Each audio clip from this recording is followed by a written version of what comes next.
Halo para subscriber dan penonton setia, kembali lagi di Seduluran Chess Club.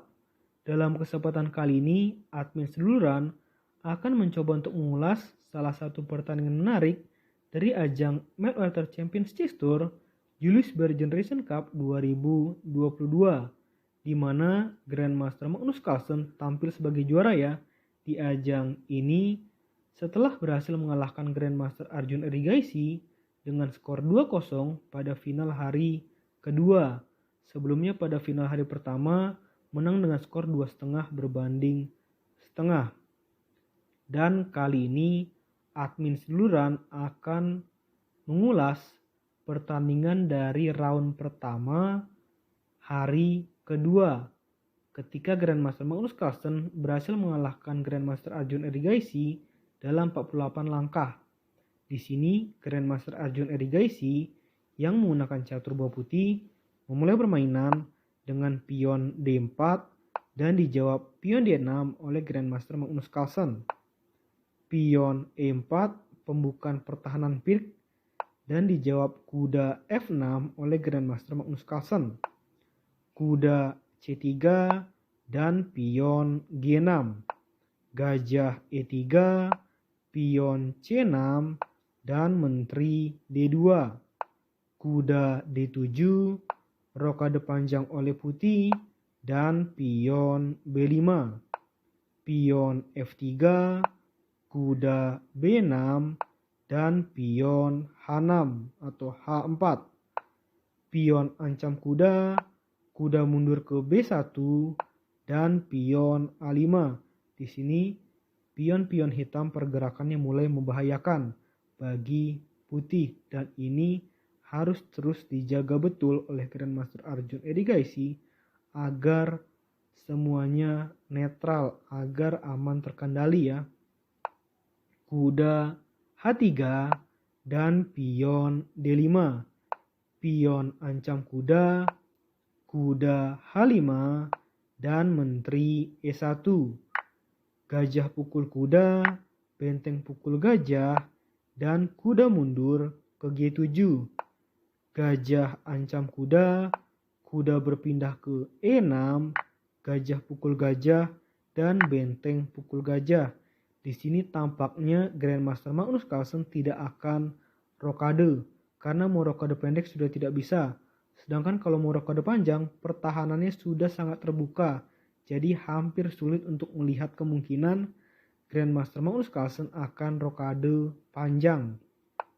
Benteng H2 dan menteri C7, pion H5 dan pion C5, pion pukul pion, menteri pukul pion di C5, pion pukul pion dan pion pukul pion di G6, pion G3, benteng C8, dan pion F4.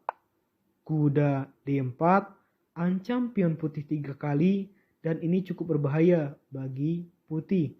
Tapi putih masih punya solusinya dengan menteri ke F2, pion B3, dan selanjutnya inilah adalah blunder fatal dari putih dengan langkah pion ke petak A4. Inilah yang membuat permainan ini jadi berubah, di mana Grandmaster Magnus Carlsen jadi pihak yang sangat unggul, karena menurut analisa komputer Grandmaster Magnus Carlsen dinyatakan unggul plus 2,2 secara posisi. Keunggulan ini cukup besar mengingat permainan ini sudah memasuki middle game. Menteri pukul pion skak, menteri pukul menteri, kuda pukul menteri, dan gajah skak.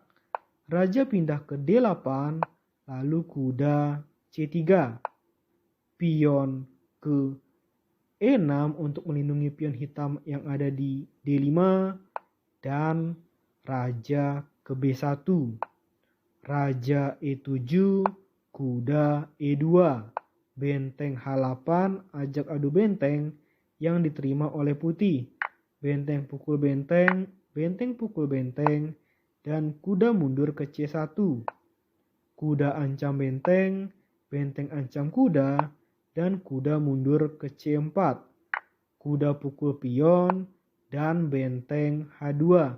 Ancam pion putih 2 kali yang ada di B2. Raja C1, Raja F8, benteng F1, dan kuda pukul pion. Kuda pukul pion, lalu kuda pukul pion yang ada di A4. Benteng F3 dan kuda C5. Benteng ancam kuda dan sama juga hitam benteng ancam kuda. Kuda C6, lalu kuda ancam benteng. Benteng B3, benteng G2, dan gajah A6. Kuda A4, benteng skak di B8, dan raja G7. Kuda E7 dan kuda C5 ancam gajah. Benteng skak, raja pindah ke H7, dan benteng ke F8. Di sini putih sudah rela untuk agar gajah putihnya dimakan, dan itulah yang dilakukan oleh hitam. Kuda pukul gajah dan benteng pukul pion skak. Raja H8 dan kuda pukul pion skak. Raja ancam benteng, benteng ancam kuda, dan kuda C5. Dan selanjutnya adalah langkah kesalahan yang sangat fatal dilakukan oleh Grandmaster Arjun Erigaisi dengan pion ke petak F5.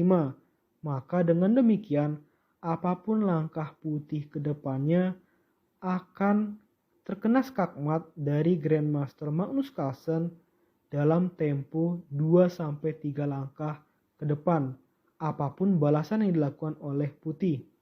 Di sini cukup dengan langkah kuda skak ke D3, maka Grandmaster Arjun Erigaisi memutuskan untuk menyerah.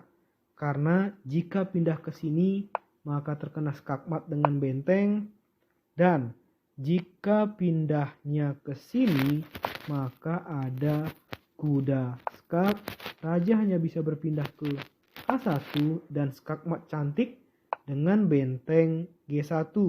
Raja putih tidak bisa berpindah ke petak B2 ataupun A2 karena dilindungi oleh kuda hitam. Oke, menurut admin seduluran, video kali ini cukup ya. Nantikan video-video selanjutnya tetap di seduluran Chess Club.